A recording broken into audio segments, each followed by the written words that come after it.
আসসালামু আলাইকুম, আশা করি সবাই ভালো আছেন। তো আমার আজকের রেসিপি মুরগির চামড়া, হাত পা আর কলিজা রান্না করা। এই রেসিপিটা খেতে কিন্তু খুবই টেস্টি। তো এখানে মাটির চুলায় রান্না করা হচ্ছে। এখানে কড়াই বসিয়েছি, গরম হয়ে যাচ্ছে কড়াইটা গরম হয়ে যাওয়ার পরে কিন্তু তেল দিয়ে দিলাম এখানে পরিমাণ মতো। আর এখানে দিয়ে দেওয়া হচ্ছে পেঁয়াজ কুচিটাকে এখন ভালো করে নেড়ে চেড়ে ভালো করে ভেজে নিতে হবে। পেঁয়াজটাকে ভালো করে ভেজে নিচ্ছি, দেখতেই পাচ্ছেন নেড়ে চেড়ে কীভাবে। তো আজকে রেসিপি আশা করছি খুবই ভালো লাগবে, আর এরকম করে একবার হলেও রেসিপিটা রান্না করে খেয়ে দেখবেন। এই মুরগির চামড়াটা এরকম করলে রান্না করলে কিন্তু খুবই টেস্টি হয়। তো আজকে আপনাদের সাথে আমি শেয়ার করছি। এখানে দেখতে পাচ্ছেন পেঁয়াজটাকে নেড়ে চেড়ে কীভাবে ভালো করে ভেজে নেওয়া হচ্ছে। আর এখনও যারা আমার চ্যানেলে নতুন আছেন তারা সাবস্ক্রাইব করে অবশ্যই পাশে থাকবেন নতুন নতুন রেসিপি পাওয়ার জন্য।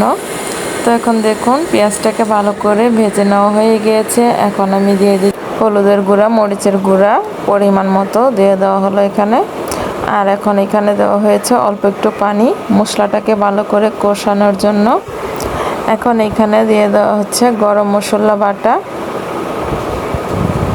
আদা রসুন বাটা আর গরম মশলা বাটাটা পরিমাণ মতো দিয়ে দেওয়া হলো। এই মশলাটাকে কিন্তু ভালো করে কষিয়ে নিতে হবে।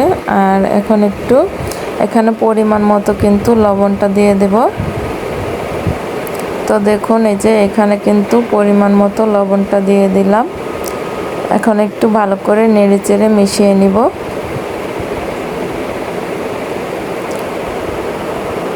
মাটির চুলায় রান্না হচ্ছে, দেখতেই পাচ্ছেন আপনারা।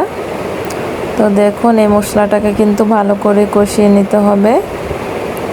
নেড়ে চেড়ে মশলাটাকে ভালো করে কষিয়ে নেওয়া হচ্ছে।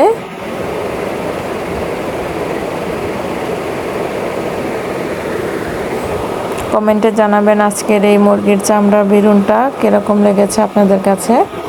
তো মশলাটা কষানো হয়ে গিয়েছে, তারপরে কিন্তু মুরগির চামড়াটা আর দিয়ে দেওয়া হলো এখানে। আর এখানে আলুটা দিয়ে দিলাম। আলু দিয়ে কিন্তু মুরগির চামড়াটা রান্না করলে খুবই টেস্টি হয়। আশা করছি আজকের রেসিপি আমার ভালো লাগবে আপনাদের। অবশ্যই ভালো লেগে থাকলে একটা লাইক করবেন আর কমেন্ট করে জানাবেন অবশ্যই কেমন হয়েছে আমার রেসিপি। তো দেখুন নেড়ে চেড়ে ভালো করে কিন্তু মশলাটার সাথে মিশিয়ে নেওয়া হচ্ছে। আর এই মুরগির চামড়াটাকে আর আলুটাকেও কিন্তু ভালো করে কষিয়ে নিতে হবে। যত ভালো করে কষিয়ে নেবেন ততটাই কিন্তু স্বাদ হবে খেতে। তো দেখুন ঢাকনা দিয়ে ঢেকে দেওয়া হয়েছে। তো 2 মিনিটের মতো জাল করা হচ্ছে। জাল করা হওয়ার পরে কিন্তু ঢাকনাটাকে এখন আমি তুলে নিচ্ছি। ঢাকনাটাকে তুলে নেওয়ার পরে কিন্তু এখন নাড়াচাড়া দিয়ে দেওয়া হচ্ছে। দেখতেই পাচ্ছেন কিভাবে নেড়ে চেড়ে ভালো করে রান্না করা হচ্ছে।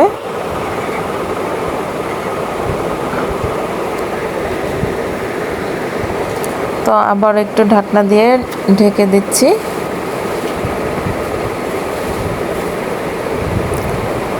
তো এখন কিন্তু ভালো করে জাল করে নেওয়া হচ্ছে। দেখতেই পাচ্ছেন কি সুন্দর চুলার জাল জ্বলতেছে আর এখানে রান্না করা হচ্ছে। তো দেখুন এই যে আবার ঢাকনাটাকে তুলে কিন্তু নেড়ে চেড়ে ভালো করে রান্না করে নিচ্ছি। এরকম করে কিন্তু একটু পরপরই ঢাকনাটাকে তুলে নেড়ে চেড়ে আবার ঢাকনা দিয়ে ঢেকে রাখতে হবে, আর না হলে কিন্তু পুড়ে যাওয়ার সম্ভাবনা থাকে। তার জন্য একটু পরপরই নাড়াচাড়া দিয়ে মুরগির চামড়াটা আর আলুটাকে ভালো করে কষিয়ে নিচ্ছি।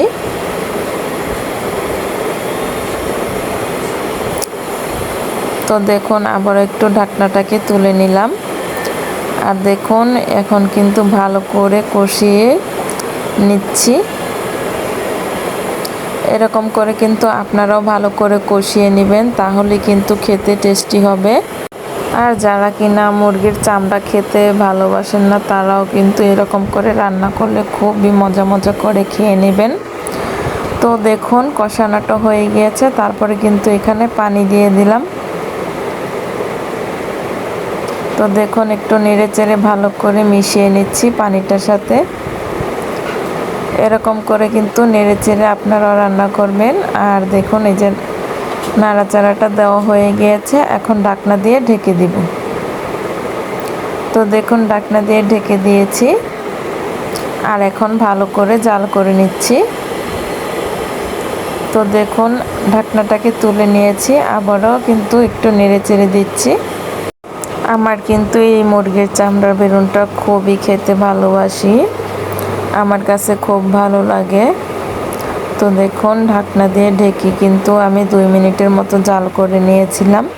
তারপরে কিন্তু ঢাকনাটাকে আমি তুলে নিয়েছি, আবার একটু নাড়াচাড়া দিয়ে দিচ্ছি। আমার এই মুরগির চামড়াটা খেতে খুব পছন্দ, আর আমার ছেলেও খুব ভালোবাসে এই মুরগির চামড়াটা খেতে।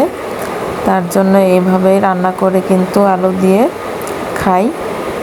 তো দেখুন এই যে ঢাকনাটা দিয়ে আবারও ঢেকে দিলাম, আর এই দেখুন একটা পর্যায়ে কিন্তু আমার মুরগির চামড়া বেগুনটা কিন্তু হয়ে গিয়েছে।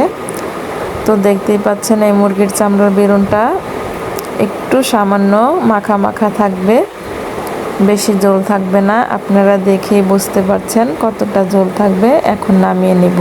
তো দেখুন এই যে আমি চুলা থেকে নামিয়ে নিয়েছি। এটা কিন্তু দেখতে যতটা সুন্দর লাগছে, এটা খেতেও কিন্তু খুবই মজাদার। তো সবাই ভালো থাকবেন, সুস্থ থাকবেন। আল্লাহ হাফেজ।